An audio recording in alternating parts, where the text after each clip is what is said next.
صوفی وہ جو کلام کا جذبہ پہچانے، مولوی وہ جو کلام کا منشا سمجھے، یعنی اللہ رب العزت کیا فرما رہے ہیں اور مالک ارض و سما کا کیا منشا ہے۔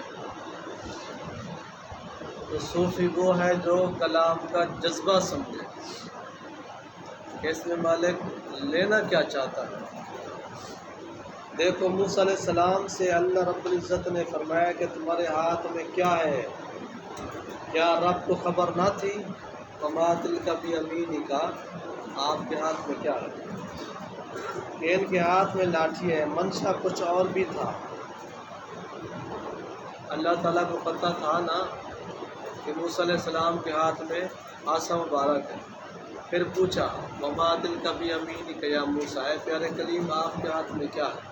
منشا کچھ اور تھا کہ کلیم مجھ سے ہم کلام کریں، یہ منشا تھا۔ مولوی کہتے ہیں کہ یہ سوال آئندہ گفتگو کی تمہید تھی کہ وہ جواب میں عرض کریں گے لاٹھی ہے۔ مولوی کیا کہتا ہے کہ یہ گفتگو کی ابتدا تھی کہ آگے کچھ جواب عرض کرے گا کہ مولا یہ لاٹھی ہے، اس سے پتے جھاڑتا ہوں، بکریاں چراتا ہوں وغیرہ، اور پھر رب تعالیٰ فرمائے کہ اچھا اسے پھینک دو۔ دیکھیں تو کلیم پھینکیں وہ صاف بن جائے۔ منشا مالک کا یہ تھا۔ مولوی یہ فرما رہا ہے کہ اس نے جواب دینا تھا کہ یہ کام آنا ہے، مرضی منشا کیا تھی کہ اس کا وہ پھینک دے۔ اتنا کچھ افادیت بتانے کے باوجود تاکہ اس لاٹھی کی تاثیر موسیٰ علیہ السلام یہاں ہی دیکھ لیں، ایسا نہ ہو کہ فرعون کے یہاں پہنچ کر یہ تاثیر زہر ہو۔ جب یہاں پتہ چل جائے گا نا موسیٰ علیہ السلام کو یہ لاٹھی جب میں نے پھینکی تھی، سانپ بند کیا وغیرہ، اگر یہی کام جب فرعون کے سامنے ہوتا تو میں بھی کوئی اور معاملہ ہو جاتا اور خود ڈر جائے، جبکہ کلیم ایسے ہلکے سے محسوس ہوئے تھے۔ صوفی کہتے ہیں کہ اس کلام کا جذبہ یہ ہے کہ موسیٰ علیہ السلام نے اس وادی محبت میں نیا قدم رکھا ہے، ابھی اگر ان سے کوئی اجنبی بات فرمائی گئی تو شاید انہیں اضطراب ہو، اور جس طرح کہتے ہیں نا جناب، جب پیپر دینے کے لیے بندہ بیٹھے نا تو اگر کوئی سوال سبجیکٹ سے باہر آ جائے تو بندہ یک دم پریشان ہو جاتا ہے۔ اگر وہی سوال اس کو اپنے سبجیکٹ میں آئے روزانہ کرواتے رہیں، جو ان کا ٹیسٹ ہوتے ہیں ہفتے بعد مہینے بعد، تو پھر وہ عاشق کو پتہ ہوتا ہے کہ اس طرح کے سوال آنے ہیں اور یہاں سے آنے ہیں۔ تو کیونکہ موسیٰ علیہ السلام کی ذات پاک نے عشق اور محبت کی وادی میں پہلا قدم رکھا تھا، تو اللہ رب العزت نے پہلے ہی آپ کو تھوڑا سا دکھا بھی دیا، آزما بھی دیا، فرما بھی دیا۔ پہلے ان کی لاٹھی کا ذکر کیا گیا جو ان کے عرصے کی ساتھی تھی، تاکہ کلام سے وحشت سے نہ ہو۔ موسیٰ علیہ السلام نے اس موقع کو غنیمت جانا، آج مجھ پر یہ کرم ہے کہ خالق اپنی ہم کلامی سے مجھے نواز رہا ہے۔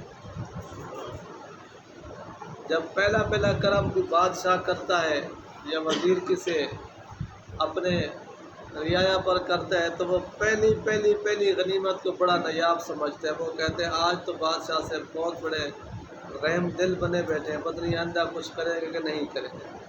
جبکہ اگر بادشاہ کو پسند آ گئے تو بادشاہ نے تو اس کو ساری زندگی کے لیے اپنے سینے میں لگا لیا ہوتا ہے۔ تو کلام کو طول دینے کے لیے عرض کیا کہ مولا یہ میری لاٹھی ہے، میں اس پر ٹیک لگاتا ہوں، ٹیک بھی لگاتا ہوں، اپنی بکریوں کے لیے پتے بھی جھاڑتا ہوں اور بہت سے کام کرتا ہوں۔ وہ چاہتے یہ تھے کہ رب یہ پوچھ لے کہ تم اور کیا کرتے ہو۔ موسیٰ علیہ السلام کی منشا یہ تھی تاکہ اس بہانے سے ساری زندگی اس کلام میں گزار دو۔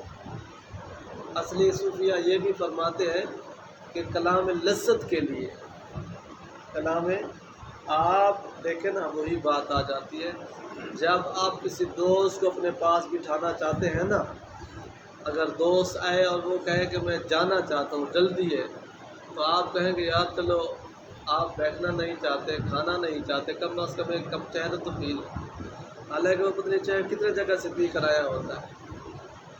بہانہ کیا ہوگا یار، 4 کے بہانے چلو 5 منٹ اور مل جائیں گے، 10 منٹ اور مل جائیں گے۔ وہی شعر جو اکثر عرض کرتے رہتے ہیں، پانی بھر آیا حج دا بہانہ ہے، دیکھڑ سونے دا گھر آیا۔ یہ بہانے ہوتے ہیں بٹھانے کے، کھانے کا، چائے کا، تاکہ کچھ گھڑیاں اور محبت اور پیار کی گزر جائے۔ جب اس نے مجھ سے ایک بات پوچھی ہے تو جواب سننا ہی پڑے گا۔ وہ کلام کا منشا تھا اور یہ جذبہ تھا۔ وہ کلام کا منشا تھا کہ کیا ہے تیرے ہاتھ میں، اور یہ جذبہ تھا کہ مولا پوچھے اور پوچھے اور پوچھے اور پوچھے۔ ایک حکایت ہے جناب، حج میں میرے ساتھ ایک پنجابی بزرگ تھے، یہ مفتی سے اپنا واقعہ نوٹ فرما رہے ہیں، جن کا نام تھا صوفی محمد حسین۔ وہ مجھ سے فرمانے لگے کہ ایک بار میں شاہ عبدالحق مہاجر اعلیٰ آبادی رحمۃ اللہ تعالیٰ کی خدمت میں حاضر ہوا اور عرض کیا کہ حدیث شریف میں تو آتا ہے کہ ہمارا مدینہ پٹھی ہے، جیسے کہ پٹھی لوہے کے میل کو نکال دیتی ہے، ایسے ہی زمین مدینہ پاک نعل کو اپنے سے نکال دیتی ہے۔ انہوں نے یعنی مدینہ شریف کے بارے میں سوال کیا کہ یہ پٹھی ہے، یہاں منافقین مشرکین کو، گناہ گاروں کو مدینہ طیبہ کی سرزمین نہیں رہنے دیتی۔ اگر کوئی مومن مسلمان گناہ گار آئے تو اس کو وہاں پٹھی میں جلا کر اس کو پاک صاف کر کے دفناتی ہے۔ حالانکہ مرتد اور منافق بھی مدینہ پاک میں مر کر یہاں ہی دفن ہو جاتے ہیں۔ ٹھیک ہے جناب، اب بھی آپ کے سامنے کئی۔ پھر اس حدیث پاک کا مطلب کیا؟ شاہ صاحب نے مجھے کان پکڑ کر نکلوا دیا۔ ٹھیک ہے نا جناب، شاہ صاحب نے مجھے کان پکڑ کر نکلوا دیا۔ میں حیران تھا کہ مجھے کس قصور میں نکالا گیا۔ وقتی طور اس وقت نہ شاہ صاحب نے کان پکڑے، گٹا اٹھا۔ رات کو خواب میں دیکھا کہ مدینہ منورہ کا قبرستان یعنی جنت البقیع میں کھدائی ہو رہی ہے۔ کوئی سوال کرنے والے کہتے ہیں کہ میں پھر دیکھ رہا ہوں، اور اونٹوں پر باہر سے لاشیں آ رہی ہیں، اونٹوں پر، اور یہاں سے باہر جا رہی ہیں اونٹوں میں۔ میں ان لوگوں کے پاس گیا اور پوچھا کہ یہ کیا کر رہے ہو؟ وہ بولے کہ جو نااہل ہیں یہاں دفن ہو گئے ہیں، جو نااہل تھے یہاں دفن ہو گئے ہیں، ان کو پار پہنچا رہے ہیں۔ ٹھیک ہے جناب، اور اس شاہکان مدینہ طیبہ کی ان لاشوں کو جو اور جگہ دفن ہو گئی ہیں یہاں لا رہے ہیں۔ وہی بات آگے نہیں، یہ پٹی ہے، یہاں ناپاکوں کو نہیں رہنے دیتی۔ باقی یہ اللہ تعالیٰ کے راز ہیں، ماننے کے لیے تو یہ کم وقت جس طرح رات انہوں نے گلے پھاڑ پھاڑ کے شرک اور بدعت کے فتوے لگائے ہوں گے۔ ٹھیک ہے نا جناب، تو اللہ تعالیٰ کے جو پیاروں کی نگاہیں ہوتی ہیں، ان کی وہاں نگاہیں جائیں تو یہ کچھ بیان کر سکیں گے، سمجھ سکیں۔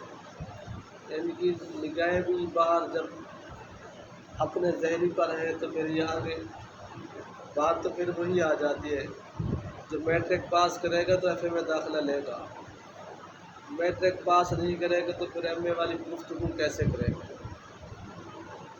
اور دوسرے دن پھر شاہ صاحب کی خدمت میں حاضر ہوا۔ آپ نے مجھے دیکھتے ہی فرمایا کہ اب سمجھے ہو حدیث پاک کا مطلب؟ آپ میں دکھا دیا تھا سب۔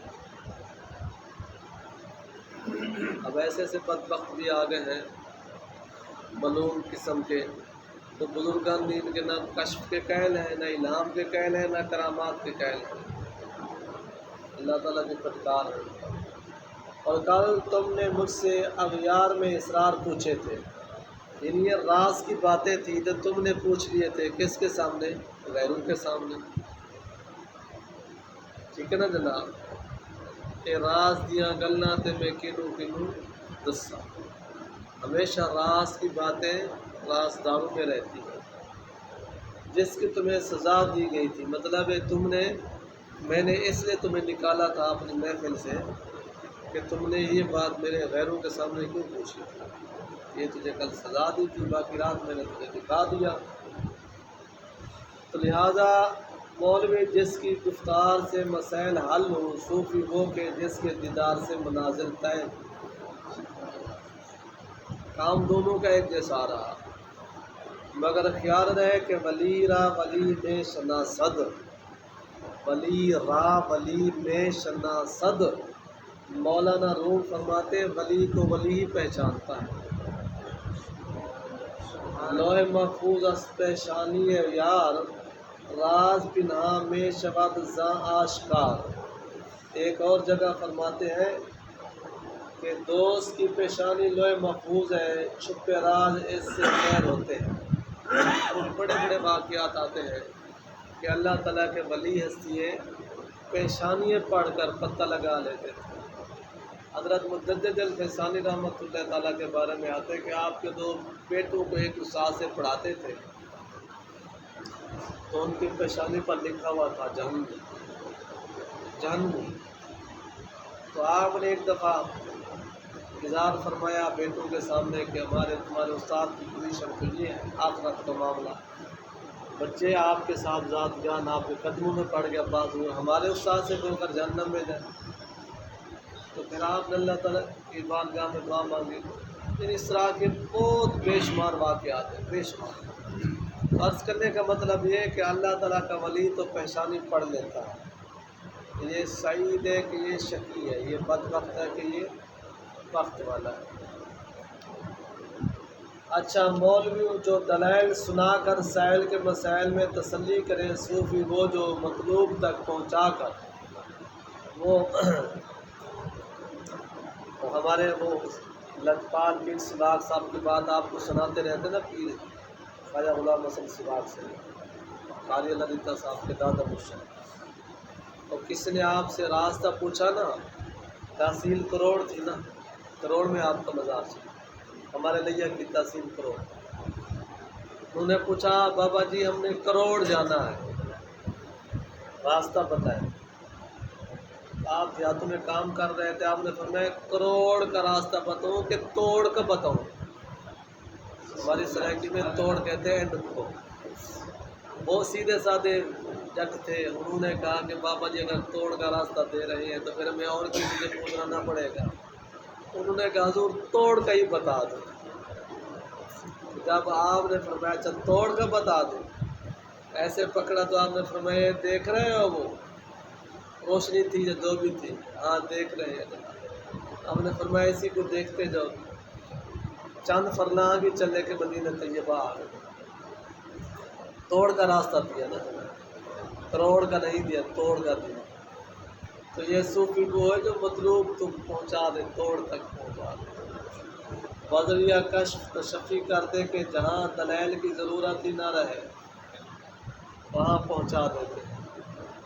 مولانا فرماتے پائے استدلالیاں جو بھی بود، پائے جو بھی سخت وہ تمکی بود۔